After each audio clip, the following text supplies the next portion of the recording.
Assalamualaikum warahmatullahi wabarakatuh. Tugas kedua bagian kedua pada agenda ketiga hari ini adalah mengenai penggambaran diri seorang dosen dalam hal manajemen ASN dan Smart ASN. Dalam hal ini, saya secara pribadi menggambarkan diri saya dalam video ini dan saya menggunakan metode storytelling pada tugas terakhir pada agenda ketiga kali ini.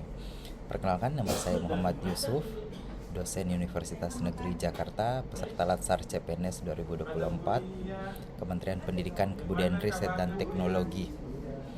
Yang pertama, saya ingin menggambarkan diri pada materi manajemen ASN, mengenalkan diri saya sesuai dengan core value ASN yang ada, sehingga saya mengekstraksi menjadi 8 poin utama. Yang pertama adalah persoalan kompetensi akademik. Tentu memiliki latar belakang pendidikan yang kuat di bidang perencanaan pengembangan wilayah membawa saya menjadi seorang dosen di Pendidikan Geografi Fakultas Ilmu Sosial Universitas Negeri Jakarta. Gelar akademis saya adalah gelar yang relevan seperti S2 di bidang tersebut, sangat dihargai dan dibutuhkan pada program studi saya. Yang kedua adalah pengalaman sebagai praktisi, memiliki pengalaman kerja di instansi pemerintah atau organisasi publik sehingga dapat memberikan perspektif nyata mengenai tantangan dan praktik di lapangan. Yang ketiga adalah bagaimana kemampuan komunikatif yang saya miliki, mampu menyampaikan materi dengan jelas dan menarik menggunakan berbagai metode pengajaran, melibatkan mahasiswa seperti diskusi, studi kasus, dan presentasi.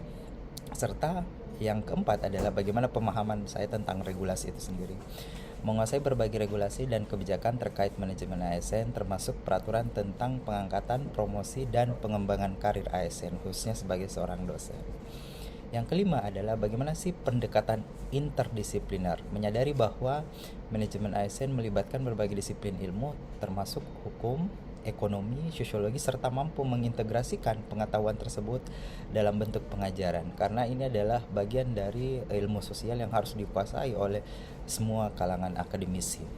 Yang keenam adalah bagaimana sikap profesionalitas, menunjukkan etika yang tinggi dan profesionalisme dalam berinteraksi dengan mahasiswa, dengan rekan kerja, serta menjadi teladan dalam hal integritas dan tanggung jawab.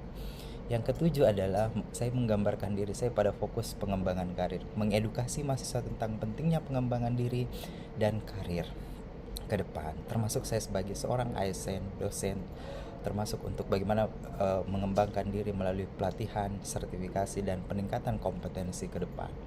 Dan yang terakhir pada isu manajemen ASN untuk pengenalan diri saya adalah bagaimana sih di lingkungan kampus itu saya dapat berkembang melalui kegiatan penelitian dan publikasi.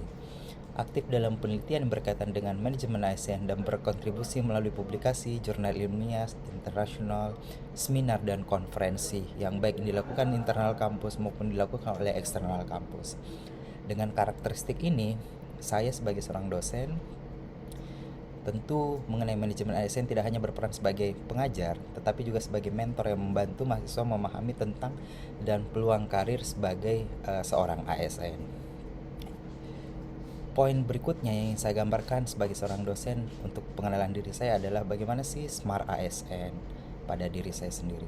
Seorang dosen yang mengajari materi Smart ASN atau aparatur sipil negara memiliki ciri-ciri sebagai berikut. Kompetensi teknologi yang pertama, memahami dan menguasai teknologi informasi mendukung manajemen ASN seperti sistem e-government, big data, dan aplikasi digital untuk pelayanan publik.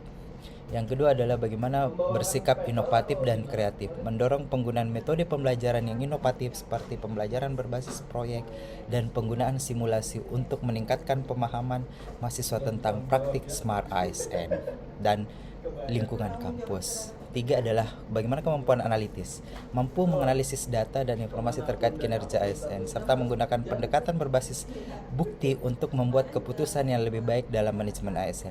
Yang terakhir adalah kepemimpinan dan kolaborasi, mendorong mahasiswa untuk menggambarkan keterampilan kepemimpinan dan kerjasama penting menciptakan lingkungan kerja yang kolaboratif dalam organisasi publik. Yang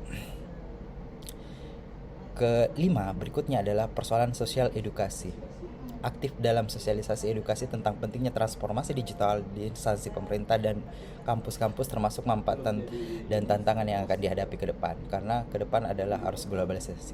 Etika dan integritas, menekankan nilai-nilai etika dan integritas dalam penggunaan teknologi serta pentingnya transparansi dan akuntabilitas dalam pelayanan publik, pendidikan yang berkelanjutan serta riset dan pengembangan teknologi dalam lingkungan kampus, khususnya pada diri saya sendiri. Dengan karakteristik ini, seorang dosen di bidang Smart ASN berperan sebagai penggerak perubahan, membantu mahasiswa memahami pentingnya integrasi teknologi dan meningkatkan pelayanan publik dan efisiensi organisasi. Cukup sekian, terima kasih. Assalamualaikum warahmatullahi wabarakatuh.